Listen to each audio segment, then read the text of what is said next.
آپ مجھے یہ بتائیے جو کاسٹ آف ڈیموکریسی ہے، آج جب پاکستان میں 21 سال کی بلند ترین بے روزگاری، 50% کی آبادی غربت کی لکیر سے نیچے، مہنگائی تاریخ کی بلند ترین سطح پہ، پیٹرول ہر روز بڑھ رہا ہے، یہاں تک کہ میں نے ابھی تک HIV کے نمبرز نہیں بتائے جو آگے چل کے آپ کو پروگرام میں بتاؤں گا کہ کس لیول پہ پاکستان میں HIV بڑھ رہا ہے. ہم سب کو پریشان ہونا چاہیے، کوئی پریشان نہیں افسوس کے ساتھ. اب رضا صاحب، کیا وجہ ہے کہ اخراجات تو اتنی سپیڈ سے بڑھتے جا رہے ہیں؟ President house, prime minister house, senate, national assembly, development funds cut ہوتے جا رہے ہیں اور ڈیلیوری کوئی نہیں ہو رہی ہے. عوام کی زندگی، سٹینڈرڈ آف لیونگ وہیں کھڑی ہوئی ہے. ہاں، پنجاب میں تھوڑی سی بہتری آئی ہے، بلوچستان میں بد سے بدتر، KPK میں بد سے بدتر، سندھ کے اندر بھی حالات، اب پانی بھی نہیں ہے. رضا ہارون صاحب، آپ کا نظریہ حضور. بھائی بہت بہت شکریہ. جو باتیں آپ نے بتائی ہیں اور جو اعداد و شمار آپ نے فاروق سلیم صاحب کے آرٹیکل سے کوٹ کیے ہیں، یہ بڑے پریشان کن ہیں.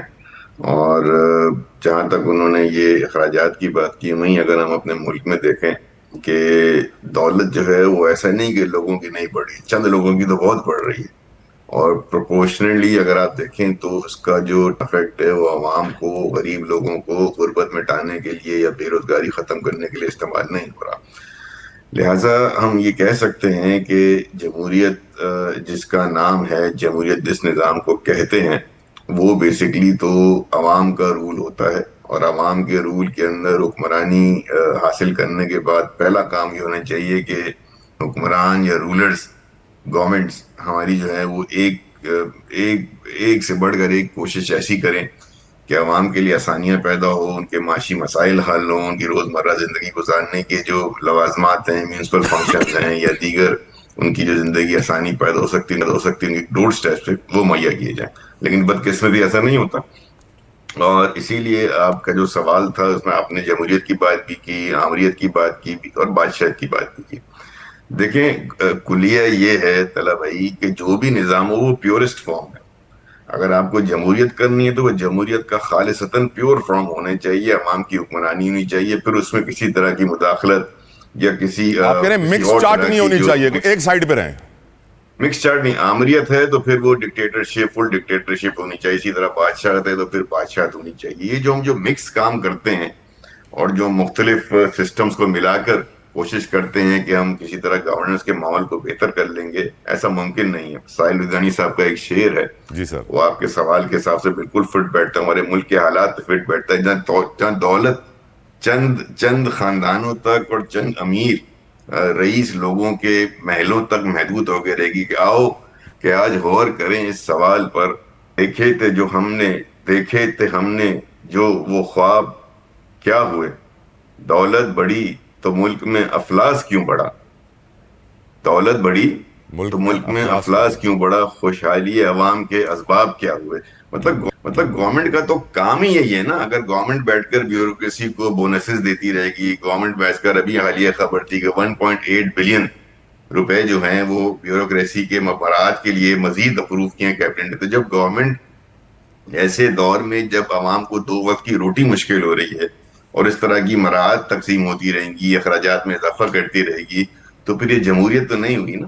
تو ہماری وفاقی حکومت کو، ہماری ریاست کو اس بات کو سوچنا ہوگا کہ پھر ایسا ہوتا ہے نا کہ پھر ملکوں کے اندر پھر جب یہ آپ حد سے گزر جاتے ہیں، جب عوام کی برداشت حد سے گزر جاتی ہے، تو پھر عوام یہ نہیں دیکھتے، پھر بنا قیادت لوگ باہر نکلتے ہیں. پھر وہ آواز کہتے ہیں نا کہ آواز خلق و نکار خدا سمجھو. تو اس وقت تو عوام چیخ رہے ہیں، چلا رہے ہیں، بتا رہے ہیں کہ ہمارے مسائل ہیں. میں سمجھتا ہوں کہ جو کچھ بھی ہوگا نا، اگر اللہ معاف کرے اس سے پہلے ہمارے حکمرانوں کو ہوش آئے، اس سے پہلے ہمارے ریاست کے اندر، نہ صرف حکمرانوں کو سر، اس میں ہماری بیوروکریسی بھی شامل ہے، ہماری دیگر جو ریاستی ادارے ہیں وہ بھی شامل ہیں. اور اس وقت خاص طور پہ جن لوگوں کو عوام نے ووٹ دے کر اسمبلیوں میں بھیجا ہے، چاہے وہ وفاقی حکومتیں ہیں یا صوبائی حکومتیں ہیں یا مقامی حکومتیں ہیں، ان کو چاہیے کہ وہ اپنا قبلہ درست کریں، عوام کے ان مسائل پر توجہ دیں. باقی ساری بڑی باتیں اپنی جگہ اچھی ہیں، وہ آپ تقاریر بھی کریں اور وہ بڑے آپ بیانات بھی دیں، لیکن اگر عوام کے بنیادی مسائل جس میں کہ غربت ہے، مہنگائی ہے، بے روزگاری ہے، ان کی بنیادی سہولتیں ان کے ڈور سٹیپ پر پہنچانے کا کام ہے، اگر آپ یہ کام نہیں کریں گے تو آپ کے بڑے اچھے کام، بڑے بین الاقوامی آپ کی جو آپ کو اس وقت مل رہی ہے، ستائش مل رہی ہے، وہ تمام چیزیں پھر عوام کی نظروں میں معنی نہیں رکھتی. I completely agree with you. I completely agree with you, رضا بھائی. جہاں جانب ہم نے طرح بھائی انٹرنیشنل میڈیشن کے اندر پیس میں اتنا بڑا رول پلے کیا ہے. فیلڈ مارشل عاصم منیر صاحب کی کامیابی ہے, ہماری ریاست کے وزیر اعظم صاحب کی کامیابی ہے. وہیں اب اس کامیابی کو کہیں نہ کہیں بھارت کو, اور اس کامیابی کا تھوڑا بہت عملی جامہ تب پہنایا جائے گا جب شاید وہ 10 ارب ڈالرز امریکہ میں دے دے رضا بھائی. اسی لیے ہم نے دیکھیں نا, یہ ڈیمانڈ کوئی, اگر مجھے تو نہیں پتا کہ کتنی اوتھینٹک ہے نیوز, میں نے بھی کل سنی تھی, لیکن اگر یہ ڈیمانڈ ہے بھی تو ٹھیک ڈیمانڈ ہے. آپ کوئی میڈیشن کرتے ہیں, آپ کوئی کسی بڑے پروسیس میں, دنیا کو فائدہ کتنا ہوا ہے؟ بالکل بالکل آپ صحیح کہہ رہے ہیں. I completely agree with you, لیکن دنیا ابھی بھی ایک ڈیڈ لاک اور اسٹیل میٹ کا شکار ہے رضا بھائی. دنیا کو مجھے آگے بڑھنا ہے رضا بھائی. فائدہ ہوا ہے, تو اگر 10 ارب ڈالر آپ کو اس حوالے سے ملتے ہیں کہ آپ کی معیشت مستحکم ہو سکے, اس میں کوئی حرج نہیں ہے کہ یہ فیس کے طور پر طلب کیا جائے. بالکل ٹھیک. شیر ارباب علی صاحب, آپ کیا نظریہ حضور, آپ کی نظر میں ہمارے حکمران جو اتنی شاہ خرچیاں کر رہے ہیں, یہ جمہوریت, آمریت, بادشاہت میں آپ کی نظر میں کیا بہتر ہوگا پاکستان کے لیے؟ اور یہ جمہوریت تو بڑی مہنگی پڑ رہی ہے ہمیں, آپ کا نظریہ حضور؟ سیاستدانوں کی شاہ خرچیاں جو ہیں بالکل اس کو ریشنلائز بھی کرنا چاہیے, اس کو دیکھنا بھی چاہیے, لیکن ایک سٹیپ ذرا ہم پیچھے لینا, تھوڑا سا پاپولزم سے نکل کے کچھ اور چیزیں بھی دیکھ لیں. ہمارا جو فیڈرل بجٹ ہے, فیڈرل بجٹ, اس کا اگر یہ اندازہ لگا لیا جائے کہ جی آپ کا فیڈرل بجٹ کتنا ہے اور اس میں پارلیمنٹ کا جو بجٹ ہے وہ کتنے فیصد ہے, اس کو اگر دیکھ لیں تو مطلب جو ہم نے لاسٹ ٹائم کیا تھا, لاسٹ ٹائم ہم اسمبلیوں میں تھے, تو شاید اٹ واز ناٹ ایون 0.3%, 0.3% بھی نہیں تھا. تو بالکل آپ 0.3% کو ٹھیک بھی کریں, اس کو ریشنلائز بھی کریں, اس کو کم بھی کریں, سارا کچھ کریں, لیکن اگر آپ تھوڑی سی ایک اور طرف دیکھیں, آپ کا PIA کا اینول خسارہ کتنا ہے, آپ کا ریلوے کا اینول خسارہ کتنا ہے, آپ کا جو اسٹیٹ اونڈ انٹرپرائزز ہیں ان کے اینول خسارے کتنے ہیں, وہ پورے پارلیمان کے بجٹ سے کئی گنا زیادہ ہیں. اگریڈ. اس کی طرف بھی دیکھنے کی ضرورت ہے, بیکاز ٹھیک ہے نا, میں نے اسی لیے آپ کو کہا نا. دوسرا, ہم اگر دیکھیں ہمارا ڈیفنس بجٹ جو ہے وہ اس زمانے میں جس وقت آپ نے کہا اور اب زمانے میں اس پہ کتنا فرق آیا ہے, وہ بھی دیکھ لیں. اس کی بھی ریشنلائزیشن ہونی چاہیے, لیکن وہ کوئی نہیں کرتا, بیکاز آپ کے تو بہت سارے اس وقت جو جمہوریت ہے اس میں یہ بھی مسئلہ ہے کہ جو لوگ آئے ہیں عوام کے, وہ عوام کے ووٹ سے نہیں ہے, جنہوں نے گنے ہیں ان کی وجہ سے آئے ہیں, اس میں بھی بہت بڑی ایک چیز ہے.